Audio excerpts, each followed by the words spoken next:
Selamat pagi sahabat pembelajar. Kita berjumpa kembali di seminar online yang diselenggarakan oleh Indonesia Belajar. Indonesia Belajar adalah sebuah media untuk belajar yang berisi motivasi, inspirasi, dan pengetahuan dari para narasumber terbaik. Hadir dalam platform mobile aplikasi yang bisa di-download di Google Play Store dan Apple App Store. Sahabat pembelajar juga bisa klik di website kita di indonesiabelajar.id atau bisa juga dapat follow di Instagram kita di indonesia_belajar.id. Dan kami telah membuat sebuah komunitas grup WA untuk para sahabat pembelajar. Jadi kalau para sahabat pembelajar ingin masuk ke dalam grup WA-nya kita, khusus untuk Pastevi, grup Pastevi itu di 0895 1589 493. Perkenalkan, nama saya Jessica yang akan memandu seminar online pagi hari ini. Baik sahabat pembelajar, seminar online pagi hari ini tak lain dan tak bukan kita menghadirkan Bapak yang luar biasa. Siapa dia? Bapak Stevie Go, CEO of 99 Virtual Race dan seorang digital marketer yang tentunya sudah hadir di tengah kita. Selamat pagi Pak Stevie, apa kabar? Pagi J, baik. Ya, luar biasa ya Pak. Luar biasa. Oke. Tema seminar online kita hari ini adalah pentingnya copywriting dalam digital. Nah, bagaimana tulisan-tulisan atau caption kita bisa membuat pembaca tertarik, bahkan sampai bisa membeli produk kita ya, Pak Stevi ya? Iya, betul. Nah, hari ini kita akan bahas itu, jadi para sahabat pembelajar jangan keluar sebelum seminarnya selesai. Dan saya akan ingatkan sebelum kita mulai, untuk Anda yang ingin bertanya, Anda bisa langsung tulis di chat room ini, dan nanti pada saat sesi tanya-jawab, kita akan bacakan. Dan tentunya ya pertanyaan yang bagus atau jika kita masih ada waktu, kita akan persilahkan juga sampaikan langsung ke Pak Stevi ya. Boleh. Nah, sahabat pembelajar, ini kayaknya udah nggak sabar lagi ya, karena ini udah jam segini. Nah, gimana nih Pak Stevi, bagaimana sih sebenarnya penjelasan mengenai pentingnya copywriting dalam digital? Silakan Pak Stevi. Oke. Thank you. Selamat pagi teman-teman. Thank you udah gabung lagi pagi ini. Kayaknya beberapa pengguna Telkomsel IndiHome lagi masalah ya. Semoga nanti kita aman ya. Betul. Karena kita semua betul, ini Pak. lagi tethering semua ini. Iya. Oke. Jadi ini memang masih dalam rangkaian beberapa minggu yang udah kita bahas perihal digital marketing. Jadi yang paling terakhir tema kita bulan 4 sesi terakhir ini adalah copywriting. Kemarin kita udah belajar memanfaatkan Instagram, kemudian iklan lewat Facebook dan Instagram Ads. Dan yang sekarang mau kita bahas, yang mau saya share juga teman-teman, nanti kita bisa saling share pengalamannya gimana, adalah tentang copywriting. Jadi langsung aja saya mulai share screen.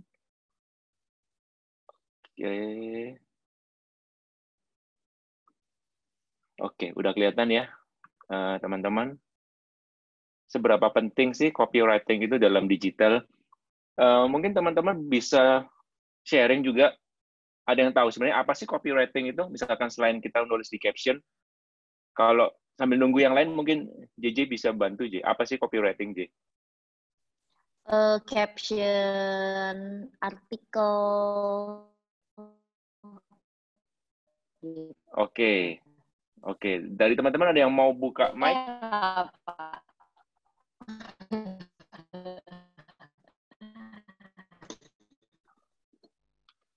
Teman-teman ada yang mau coba mention dulu apa ini copywriting sebelum kita coba bahas bareng-bareng? Atau ada yang udah biasa ngelakuin, bikin caption dan sebagainya? Coba kita tunggu 1-2 orang mungkin. Ya. Mungkin Bu Agustin mau bicara. Bu Agustin, halo. Selamat pagi, Bu. Pagi, Bu Agustin. Oke. Masih. Cerita, Pak. Dia coba, Pak. Bercerita? Ya. Kenapa? Silakan, bercerita. Pak. Iya. Ada Pak, siapa tadi ya? Yosua, Pak. Tadi Pak Yosua. Pak Yosua, oke, silakan Pak Yosua. Gimana menurut Pak Yosua, Pak, copywriting, Pak? Ya, membuat kisah cerita ya, untuk menyampaikan sesuatu, Pak. Oke. Bercerita gitu, Pak. Thank you, Ya. Pak Yosua. Halo. Ada lagi mungkin teman-teman? Ya. Bu Agustin. Tadi Silakan, soalnya ini double sama IG dari perusahaan. Bingung. Iya, silakan. Copywriting itu mungkin ya, kalau menurut saya tuh menulis gitu ya. Menulis sesuatu yang bisa ada respon kayaknya begitu. Oke. Bisa Jadi tulisan yang baca bisa merespon gitu ya, Bu? Gitu mungkin kayaknya. Oke. Thank you Bu Agustin dengan Pak Joshua. Pada dasarnya sih semua benar. Cuman nanti kita akan balikin ke goal-nya atau ke campaign-nya kita. Sebenarnya yang paling gampang, yang paling simpel, copywriting itu adalah teknik tulisan untuk mendapatkan konversi. Karena balik lagi, kita goal-nya pasti jualan ya. At the end kita pasti jualan, apapun itu. Jadi, gimana teknik tulisan-tulisan kita ini supaya pembaca itu membeli atau menggunakan jasa kita. Jadi, sehingga kita mendapatkan konversi. Copy sendiri artinya bukan kayak kita menjiplak copy ya, tapi dalam di dunia digital, copy itu adalah tulisannya sendiri. Nah, copywriting adalah teknik gimana cara kita menulis, baik caption, landing page, kemudian tadi Pak Joshua bilang bercerita, supaya yang baca itu tertarik dan pada akhirnya mereka membeli. Jadi sesimpel itu sebenarnya copywriting. Nah, yang kita akan belajar hari ini atau saya sharing dengan teman-teman, gimana caranya kita bikin copywriting yang pas, atau yang audiens kita tiba-tiba, oh iya ya, terus ingin tahu lebih jauh. Nah, itu yang akan kita coba bahas hari ini ya. Beberapa mindset yang teman-teman harus tahu dulu sebenarnya. Yang selalu saya bilang beberapa beberapa minggu kemarin ya, bahwa sebenarnya orang itu tidak suka dijualin, tapi mereka suka beli. Jadi pertanyaannya gimana caranya mereka dalam tanda kutip nggak sadar dan pada akhirnya mereka membeli. Nah, jadi mindset-mindset seperti ini yang coba teman-teman pikirkan dulu. Jadi bukan tergantung caranya kita menulis, tapi kita harus lihat tujuannya kita adalah siapa yang membaca dan goal-nya apa. Kemudian yang berikutnya, informasi yang kita kasih ini harus sesuai kebutuhannya mereka pasti. Jadi nggak perlu kita panjang lebar di awal untuk menjual sesuatu. Kita harus cari tahu dulu problemnya mereka apa, kemudian mereka butuhnya apa. Nah, di caption atau di copywriting awal-awal itu kita informasikan semuanya itu. Karena kalau nggak menarik, mereka nggak butuh informasi yang, let's say kita ngomong kayak data perusahaan dan sebagainya, ya mereka akan skip. Jadi kita harus tentuin dulu kira-kira butuhnya mereka itu apa. Jadi kita dibalik lah. Posisinya kita kalau sebagai pembaca atau pembeli, kita butuhnya apa. Nah, itu yang baru kita deliver ke mereka. Kemudian yang berikutnya, pembeli pasti mementingkan untuk dirinya sendiri. Jadi berhubungan dengan dua di atasnya sih. Jadi butuhnya mereka apa, itu yang mereka cari. Dia lagi perlu apa, itu yang mereka lebih menarik untuk dibaca. Jadi kita mesti sadar akan hal itu supaya kita bisa membuat suatu copywriting yang bagus. Kemudian kalau kita bisa menentukan persona customer kita, itu akan jauh lebih spesifik, jauh lebih tertarget. Misalkan di minggu lalu kayaknya ada teman-teman yang naik masalah properti. Saya kasih contoh langsung misalkan ya. Properti kan banyak. Targetnya ke siapa kan juga sebenarnya lebar. Misalkan saya bikin perumahan yang minimalis dengan luas 100 meter persegi, cuma 2 ruang tidur, 1 kamar mandi, let's say seperti itu. Pasti kan kita punya acuan ya, kira-kira siapa yang mau saya jualin. Misalkan pasangan muda yang baru menikah, atau yang anaknya cuma 1. Nah, itu kan akan beda dengan kita target orang yang anaknya 3, udah SMA, SMP. Nah, kan nggak cocok kan. Nah, ketika kita udah tahu personanya customer-nya kita akan lebih gampang untuk bikin copywriting. Jadi kita harus tentukan dulu, karena kalau kita terlalu wide, susah akan masuk. Misalkan tadi rumah yang spesifiknya minimalis, luas tanahnya kecil, kita asal aja dijual rumah lokasi strategis, DP murah, bisa dicicil seumur hidup misalkan kayak gitu. Tapi kalau yang kita target keluarga yang jumlah anggotanya besar, ya akan susah kan untuk melirik jualannya kita. Jadi kita mesti tentukan dulu sih sebenarnya personanya kita apa. Kemudian yang berikutnya adalah nggak harus baku. Kita bisa sesuaikan sesuai targetnya yang mau kita target. Let's say tadi pasangan muda, pasti bahasanya jauh lebih gaul dibandingkan dengan keluarga yang kepala keluarga sekitar umur 50 misalkan. Pasti bahasanya akan beda. Jadi kita bisa sesuaikan itu. Sebagai contoh kayak kemarin saya bikin race tentang sepeda, harusnya saya nulis untuk kalian yang suka bersepeda. Nah, ini kan baku banget. Padahal kita tahu lebih gampang kalau kita ngomong yang goes misalkan. Jadi akhirnya saya rubah jadi untuk kalian yang suka goes, join race ini. Nah, itu akan lebih masuk ke mereka karena balik lagi ya. Kalau misalkan teman-teman lagi keluar kota atau lagi keluar negeri, let's say misalkan saya dari Jawa pakai bahasa Jawa, ketika saya ke Jakarta deh, kemudian ada dengar atau satu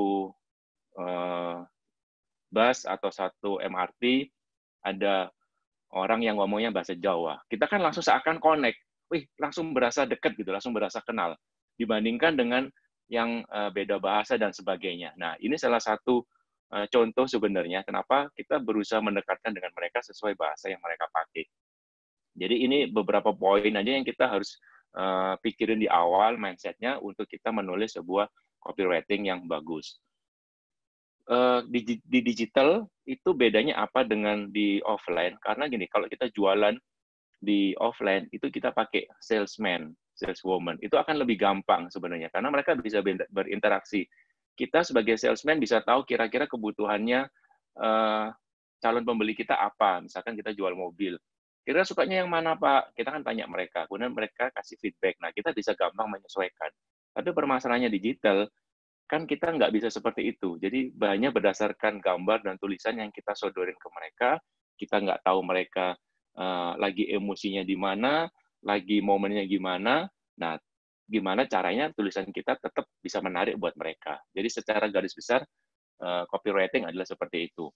Ini kalau saya kasih contoh, misalkan saya buka race Element Get Stronger, gambarnya ini, kemudian caption-nya seperti yang saya coba bacain ya. 99 Virtual Race adalah aplikasi yang mengadakan berbagai macam event olahraga virtual. Didirikan mulai Mei 2017, di mana hingga saat ini sudah mengadakan lebih dari 70 race. Berpusat di Jakarta dan Denpasar, peserta 99 Virtual Race tersebar di 34 provinsi dan 16 negara. Sudah ada yang mulai tidur, teman-teman? Sudah ada yang mulai ngantuk? Belum, Pak Stevi. Oke. Kemudian, untuk bisa mengikuti race, cukup download aplikasi 99 Virtual Race di App Store dan Play Store.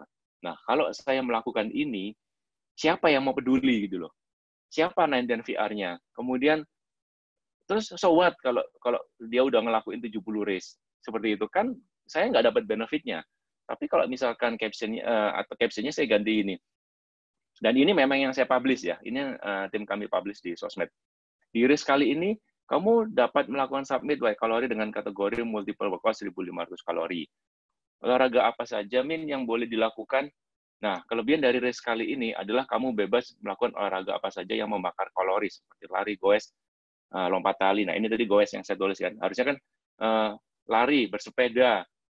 Jadi kita ganti goes, lompat tali, zumba, dan lain-lain. Asik kan? Nah, coba teman-teman bandingkan. Kalau yang di sebelumnya akan lebih ke storytelling, di mana untuk awal kita belum terlalu menggunakan storytelling yang nggak ada bobot manfaat untuk customer. Jadi customer akan skip. Emang gue dapat apa kayak gitu. Tapi dibandingkan dengan yang kedua, kita langsung kasih tahu manfaatnya.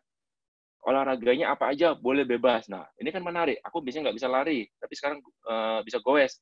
Boleh dong join. Nah, seperti ini teknik yang harus teman-teman perhatikan kalau bikin caption.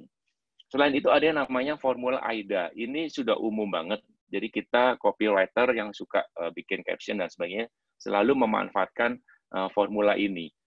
Apa aja AIDA itu? Yang pertama adalah attention. Jadi gimana caranya kita menarik perhatiannya mereka. Yang berikutnya adalah interest. Yang ketiga, desire. Dan yang terakhir adalah action. Kita akan coba bahas satu-satu ya, teman-teman. Kita mulai dari attention dulu. Ini menurut penelitian Silverpop, kita harus menangkap perhatian dalam 8 detik atau kurang. Sama kayak yang kita bahas waktu Instagram. Bagaimana caranya kita main Instagram atau buka Instagram? Kita kan scroll-nya cepet banget. Scroll. Bahkan nggak sampai 8 detik. Nah, itu kenapa di awal kita harus grab attention-nya, audiensnya kita supaya stop, baru dia baca berikutnya.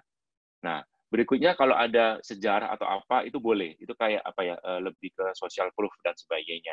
Tapi yang di awal, itu kita nggak perlu melakukan itu. Bahkan mereka akan skip. Bahkan manusia aja mengedip tiap 4 menit. Jadi kira-kira 2 kali kedip mereka harus stop, harus baca selanjutnya. Itu PR-nya kita untuk bikin caption atau copywriting. Oke, jadi kemudian attention kita bagi jadi 3, ada judul, gambar, dan kalimat pembuka. Kita coba breakdown satu-satu ya. Judul. Saya akan banyak kasih contoh-contoh statement, jadi supaya teman-teman bisa langsung paham beda-bedanya ya. Judul. Nah, saya coba baca satu-satu. Ingin berat badan Anda turun 5 kg dalam sebulan tanpa diet? Nah, ini kan menarik. Kita tarik atensi dari mereka dulu. Kemudian berikutnya, tidak punya waktu untuk olahraga. Ikuti event lari ini yang bisa dilakukan kapan saja. Nah, kan jadinya, wih, gue memang nggak punya waktu ini, tapi kok ini bisa dilakukan di kapan aja ya. Nah, jadi kan menarik. Udah misalkan, 9 cara hidup sehat tanpa ribet. Simak tips berikut ini. Coba teman-teman perhatikan ya, ini biasanya lebih ke judul memang di headline, atau bahkan di perusahaan portal news yang gede-gede, itu selalu memanfaatkan ini. Coba setelah kita sesi hari ini, coba teman-teman lebih perhatikan. Mau Detik, mau Tribun, CNI, dan semuanya. Di dalam judulnya ini pun ada beberapa trik yang teman-teman bisa pakai. Yang pertama paling gampang adalah gunakan angka. Saya pakai turun 5 kg, 9 cara hidup sehat. Dengan angka ini, orang akan lebih tertarik. Karena udah kelihatan angka. Apalagi ya misalkan, hanya 30 menit sehari dijamin berat badan turun. Nah, jadi kita jelas, ada angkanya itu jauh lebih menarik. Yang terkait misalkan ya 9 cara hidup sehat, jadi angka semuanya. Kemudian yang kedua, biasanya kita pakai kalimat tanya. Karena kan dengan orang bertanya, kita pasti berpikir untuk menjawab. Paling nggak dia akan stop dulu. Contohnya, tidak punya waktu untuk olahraga. Nah, jadi kan kita tahu, untuk caption kali ini goal-nya kita untuk siapa. Jadi akan lebih spesifik, itu jauh lebih tertarget. Kalau misalkan terlalu wide, ya balik lagi teman-teman, rata-rata atau audiens terbesarnya siapa. Kita fokus ke situ dulu. Oke. Kemudian tips berikutnya, judul yang biasanya saya pakai itu menggunakan nama-nama orang atau nama-nama artis. Sering kan kadang kayak kita terkecoh, misalkan sebuah news, misalkan DiCaprio dikabarkan meninggal dunia, misalkan. Mohon maaf seperti itu. Kita kan pasti, wih, masa beneran kita klik? Ternyata ada orang di Meksiko yang namanya sama. Jadi kita bisa tarik attention dari judul itu menggunakan nama-nama yang tenar atau yang orang kepingin tahu lah, lebih ke penasaran. Oke, jadi itu perihal judul. Karena paling penting adalah judul. Yang kedua, gambar. Saya nggak akan bahas gambar karena kali ini kita bahas copywriting, kan, jadi lebih ke tulisan. Gambar yang pasti less text. Kemudian yang berikutnya adalah kalimat pembuka. Nah, setelah kita dari judul, orang masuk, kan pasti baca di, let's say, paragraf awal. Nah, ini beberapa contoh yang teman-teman bisa pakai. Semakin menjelaskan dari judul itu sebenarnya. Sebagai contoh misalkan gini ya, tahukah kamu bahwa 5 dari 6 orang sudah berhasil menurunkan berat badan 5 kg dalam sebulan. Nah, ini kan pasti dia, gila, masa bisa ya? Atau mungkin dari 5 dari 6 orang lo berhasil. Nah, dia kan pasti lebih tertarik. Kemudian contoh lainnya misalkan, senang rasanya bisa berolahraga namun tidak mengganggu jam kerja kita. Nah, ini kan gua banget. Selama ini sibuk tapi susah ikut olahraga dan sebagainya. Ini kok bisa? Nah, dengan seperti ini biasanya mereka akan lanjut baca tulisan kita yang ke bawah. Contoh terakhir misalkan, hidup sehat sudah menjadi idaman setiap orang, termasuk Anda pastinya. 9 cara ini dapat bantu bla bla bla bla. Jadi kita lebih menegaskan lagi dari judul supaya mereka lebih lama untuk baca tulisannya kita. Itu untuk kalimat membuka dari attention. Saya lanjut terus ya, nanti kita mungkin bisa bahas di tanya jawab atau teman-teman bisa share. Kemudian berikutnya adalah yang kedua, AIDA, habis attention, kita ada interest. Beberapa poin utama yang bisa teman-teman pakai untuk supaya audiens kita ini tertarik. Ada informasi atau fakta, kemudian ada statistik, studi kasus, kondisi ideal, sama alasan. Ini biasanya yang topik yang membantu kita untuk menentukan interest apa yang mau kita targetkan. Kita langsung ke contoh. Mr. Sultan terlihat lebih mudah setelah rajin berlari setiap hari. Kira-kira ini termasuk yang mana? Mungkin JJ deh biar cepat. Dari 5 poin di atas, untuk contoh yang pertama, kira-kira termasuk yang mana aja? Mr. Sultan terlihat lebih mudah setelah rajin berlari setiap hari. Studi kasus ya, Kak? Ya, jadi ini lebih ke studi kasus. Ada contohnya, orang lain yang sudah berhasil. Kemudian contoh berikutnya, data dari Dinas Kesehatan melaporkan kasus orang sakit naik 3% akibat tidak olahraga. Takut dong dia. Nah, ini lebih ke informasi atau fakta. Jadi di awal-awal itu teman-teman bisa memainkan ini, supaya mereka lebih tertarik untuk baca caption kita. Contoh berikutnya misalkan, ketika celana Anda sudah tidak muat, artinya sudah saatnya Anda berolahraga. Langsung dong pikir, celanaku udah nggak muat belum ya? Nah, itu biasanya beberapa contoh yang teman-teman bisa pakai untuk di copywriting. Lanjut, kita ada desire. Biasanya lebih memainkan emosi. Pengalamannya saya, emosi ini yang jauh lebih powerful. Karena ya balik lagi, sebenarnya kayak yang di sebelumnya itu kan juga kita memainkan emosinya mereka, cuman lebih ke fakta atau ke data. Kalau ini lebih apa ya? Lebih kita gali emosinya. Misalkan kita contohin untuk yang emosi ya. Sebagai warga negara Indonesia, Pancasila merupakan pedoman hidup bernegara. Miliki medali Pancasila ini dalam rangka Hari Kelahiran Pancasila 2020. Nah, jadi peserta yang merasa dia idealis banget, memang gua orang Indonesia. Nah, ketika kita tawarin ini jauh lebih gampang karena emosinya sudah terpancing. Kemudian berikutnya, sayangnya pendaftaran akan ditutup pukul 15 sore ini. Nah, emosinya juga kepancing. Aduh, cepet-cepetan supaya aku bisa join. Nah, gitu. Kemudian contoh berikutnya, bayangkan ketika kamu memiliki 1 dari 5 medali ini yang kami produksi. Wow, kan gimana bangganya dia ketika dia bisa punya salah satu. Jadi ini dan teman-teman bisa mainkan untuk di caption. Ada kata-kata lagi yang powerful. Saya sering pakai ini. Untungnya, sayangnya. Jadi ada kata-kata negatif yang kita pakai di awal supaya mereka tertrigger dulu. Misalkan, untungnya kamu adalah salah satu orang yang mendapatkan pesan ini atau melihat caption ini. Nah, dia juga merasa beruntung ya. Gue bisa ngelihat, nah, otomatis dia dapat sesuatu hal yang spesial dari kita. Itu teman-teman bisa mainkan beberapa kata-kata itu. Oke, sekarang ini emosi, sekarang kita coba lanjut ke logika. Logika, contohnya, ketika badan kita langsing, kecepatan berlari akan bertambah. Logikanya kan masuk ini secara umum. Kemudian, kebiasaan tidur larut malam menyebabkan susah untuk bangun pagi. Logikanya kan memang seperti itu. Namun, dengan virtual run, kamu bisa lari jam berapapun kamu suka. Nah, jadi mungkin dari beberapa contoh di atas teman-teman sudah bisa mulai ini ya apa? Oh iya ya kayak gitu-gitu. Kadang mungkin kita nggak sadar kita membaca seperti ini, tapi sekarang gantian gimana caranya kita bisa menulis supaya yang baca lebih tertarik. Oke, ini tadi desire, ada emosi dan logika. Kemudian teman-teman juga harus hati-hati antara menjelaskan fitur dan juga manfaat.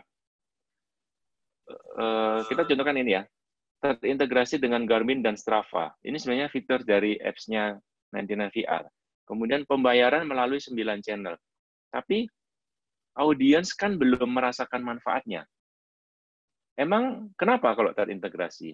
Terus kalau pembayarannya 9 atau 10 channel, terus kenapa? Nah, jadi ini teman-teman nggak perlu mention di awal, tapi teman-teman bisa kasih manfaatnya. Contohnya kayak gini.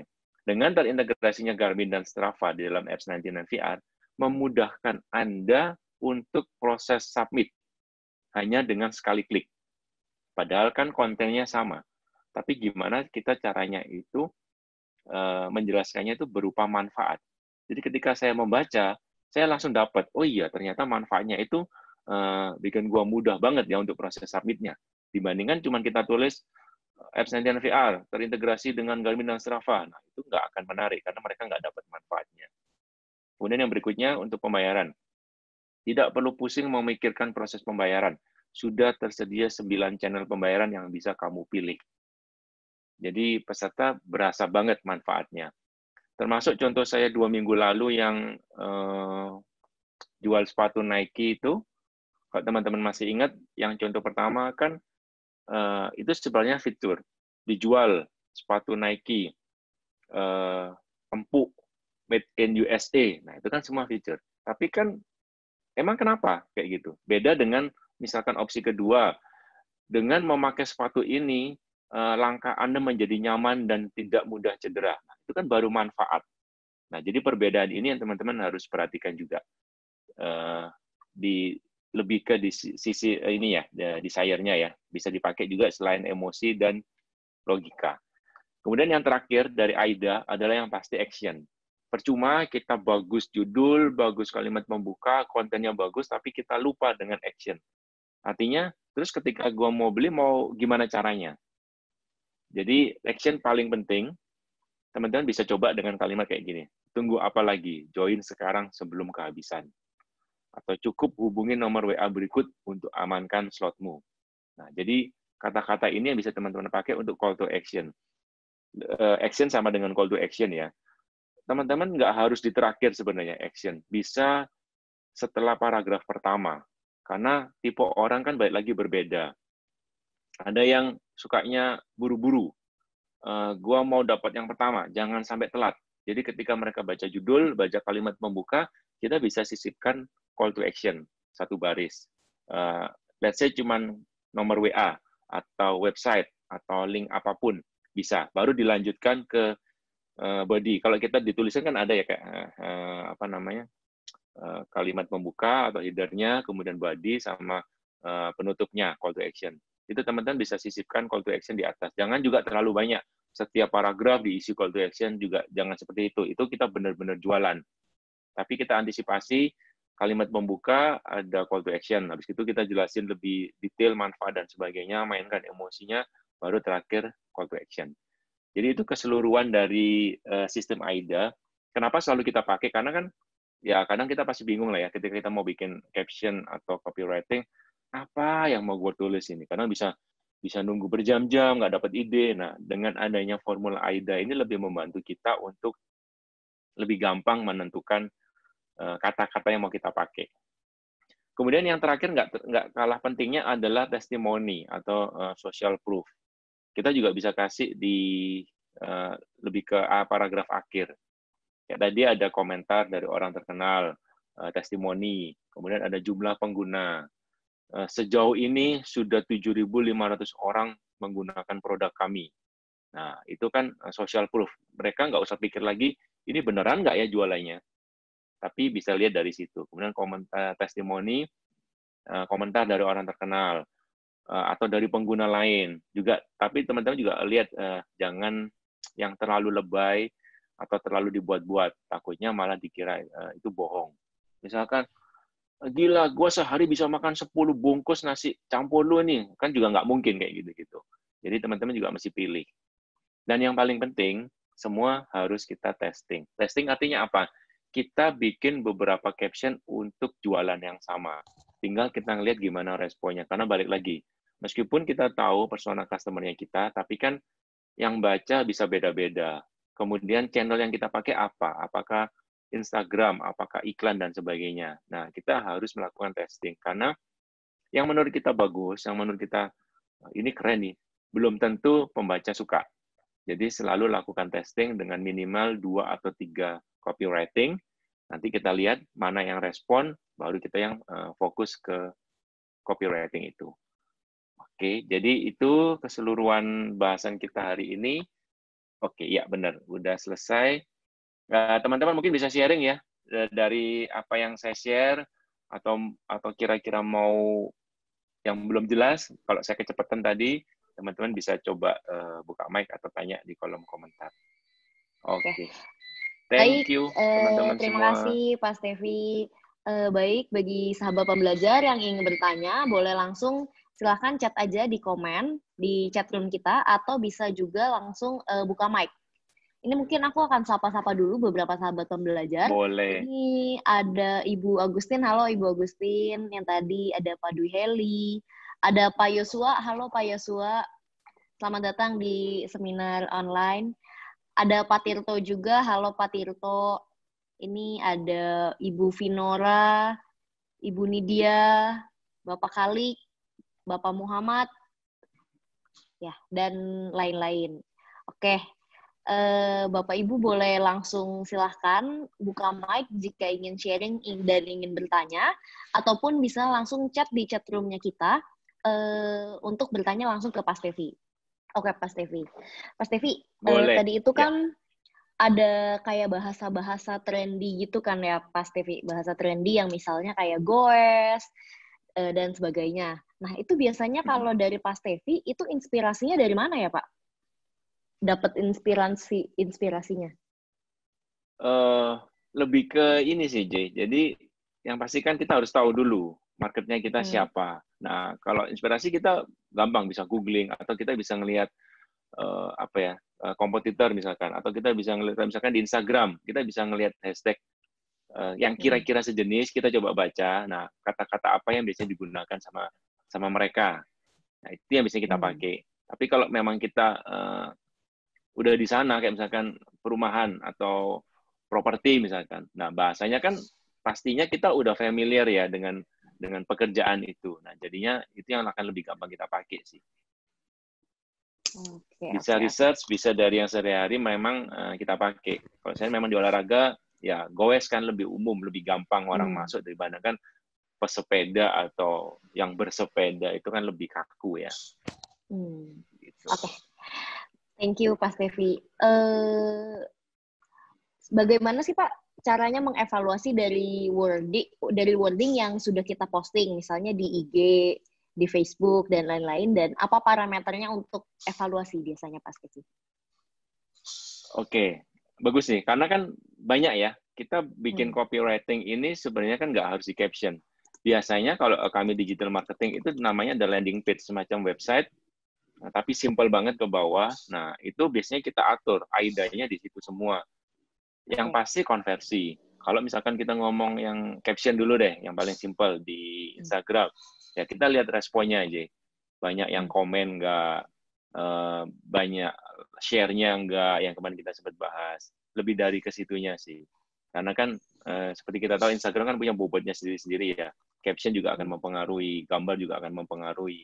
Ketika responnya bagus, ya itu yang bisa kita bilang bagus, meskipun gambarnya sama, caption-nya beda, bisa jadi hasilnya beda. Cuman yang paling sering biasanya di iklan, karena Instagram itu kan setiap kali kita posting ya udah, kan juga agak susah ya ketika kita posting gambar yang sama tapi caption-nya beda. Biasanya kita di landing page itu kita bisa testing. Jadi ketika JJ buka itu saya bisa tampilin copywriting A. Ketika saya buka bisa aja yang muncul copywriting B. Jadi dari sistem landing page itu akan random. Nah, konversi mana yang bagus nanti kita bisa ngelihat. Terutama kalau yang kita bahas minggu lalu iklan, itu bisa banget. Saya kan bisa sampai split testing 12 item misalkan. Dengan 6 copywriting dan 6 gambar. Kita coba mix. Mana yang perform bagus, nah itu yang kita pilih. Gitu. Oke.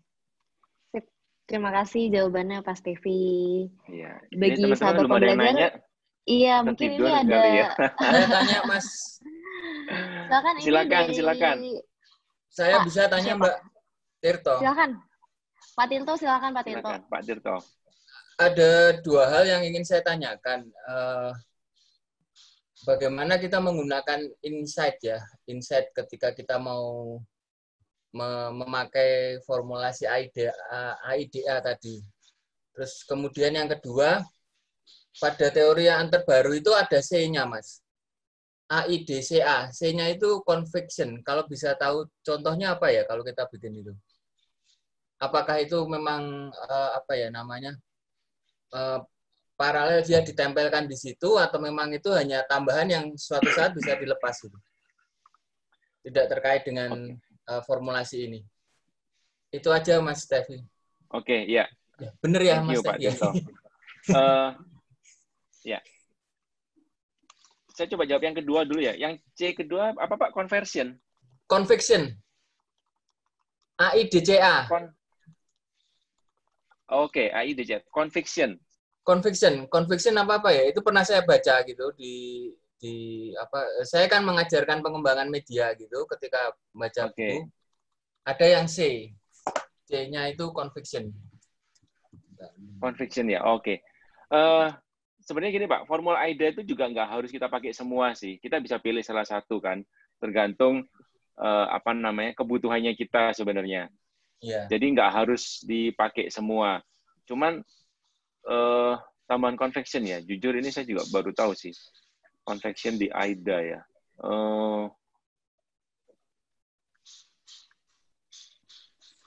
Convection apa ya? Terserah.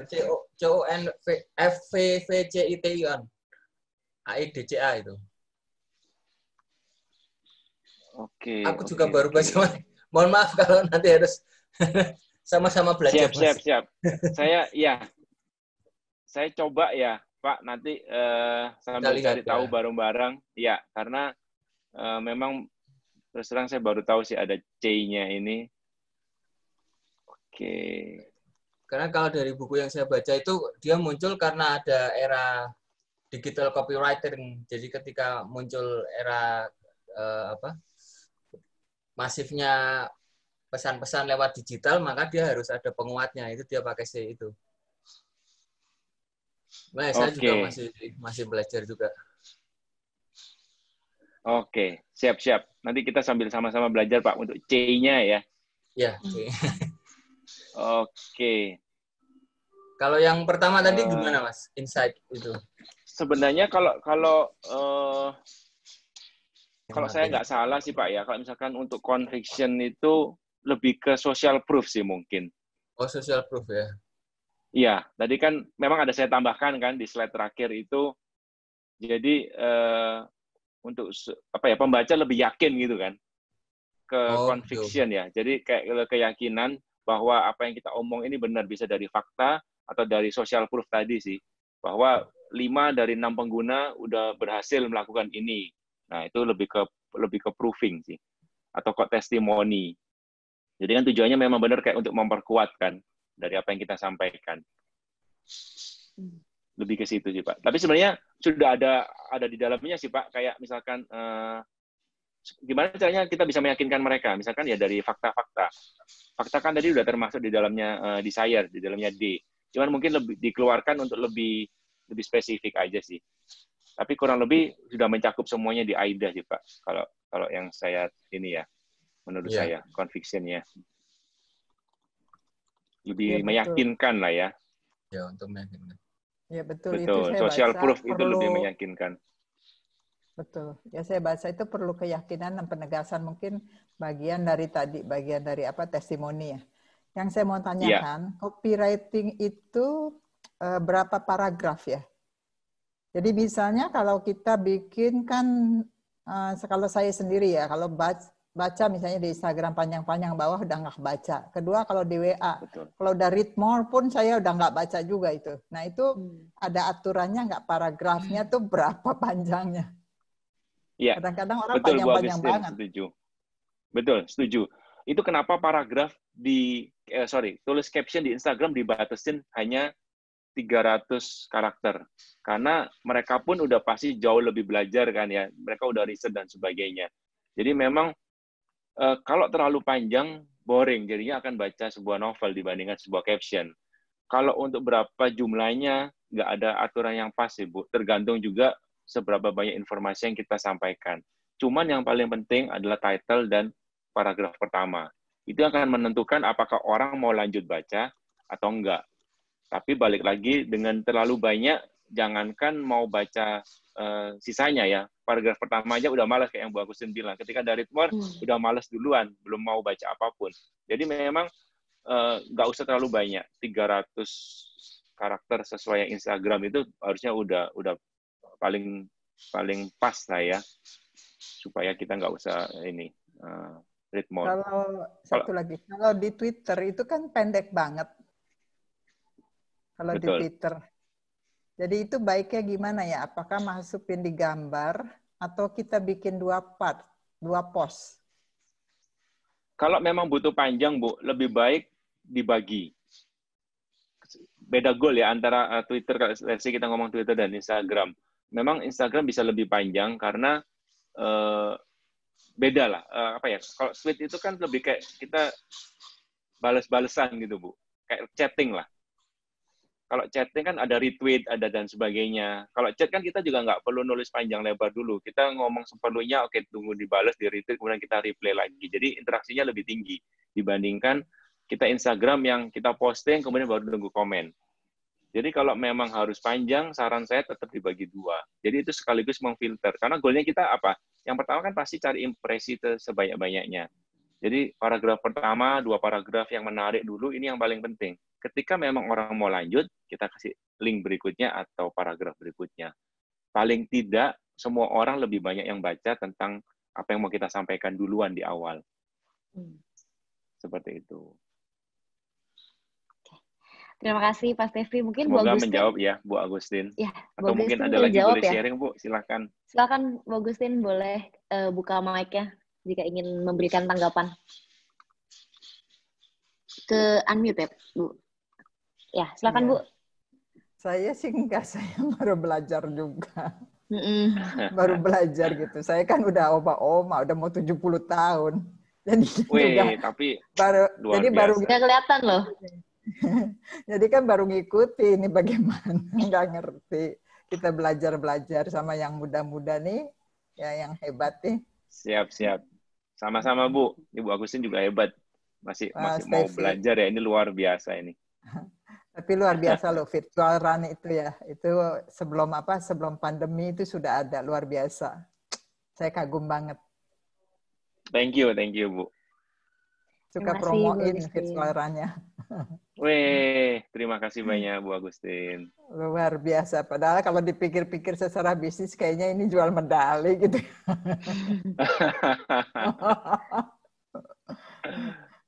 Iya. Hebat.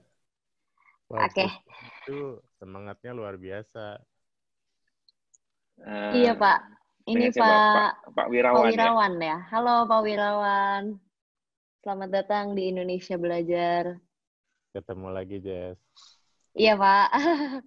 Mungkin Pak Wirawan mau bertanya kepada Pak Stevi atau memberikan tanggapan atau sharing. Silakan, Pak. Mantap. Silakan, Pak. Pak Wirawan, fotografer handal nih. Wih. Meliput di mana-mana. Sama-sama dari Bandung, Bu. Ya. Dari Bandung, Pak. Kalau belajar, beliau meliput tuh, Pak. Oke. Keren. Salam kenal, Pak Stevi. Siap. Salam kenal, Pak Wirawan. Salam kenal. Pak Stevi, aku lanjut pertanyaan berikutnya. Boleh. Ini mungkin nggak sengaja ke private.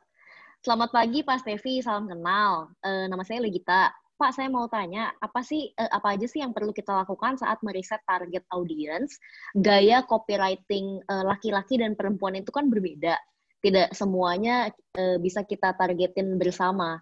Tapi saya pengen semuanya tuh ke target gitu, Pak. Menurut Pak Stevi bagaimana? Cara meriset ya? Ya, cara meriset target audience. Kalau meriset lebih ke testing tadi. Ini siapa nih? Bu Legita ya? Iya, Ibu Legita. Oke. Kalau untuk riset lebih baik kita pakai testing. Jadi balik lagi, paling tidak kan kita udah tahu. Let's say saya pakai kasusnya 99 VR ya. Audiensnya kami 72% adalah cowok. Nah, dari situ kan kita pasti targetin yang mayoritas dulu. Nah, kita pakai gaya bahasanya cowok. Misalkan dengan model foto dan sebagainya yang cewek. Jadi kan dari situ kita mulai memfilter sebenarnya.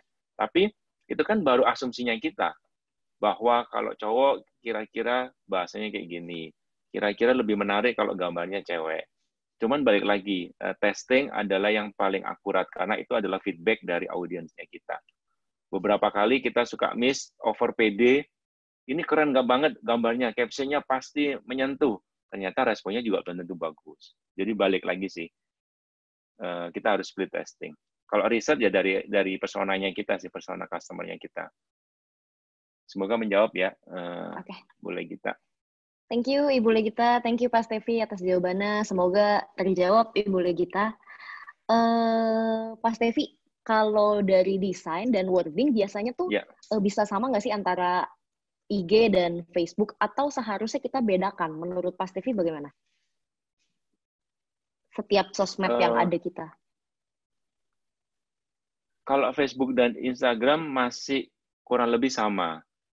Jadi nggak masalah misalkan kita satu copy, satu desain, kita share di Facebook dan Instagram.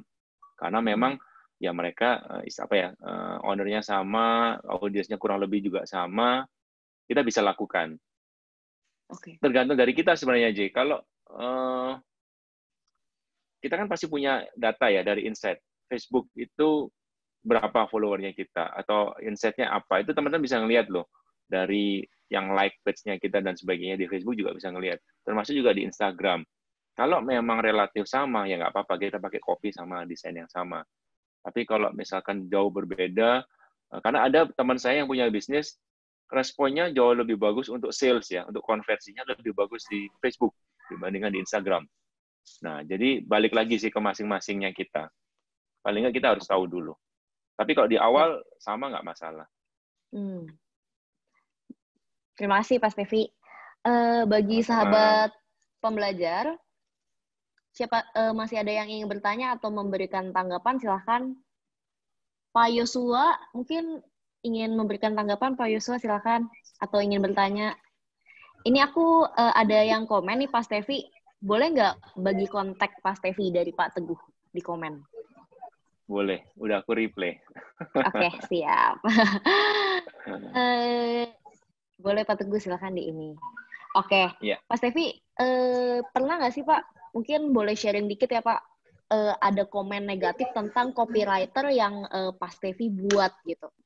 Dan setelah apa sih yang Pak Stevi bisa tanggapi dari komen negatif tersebut? Copywriting yang negatif ya? Iya.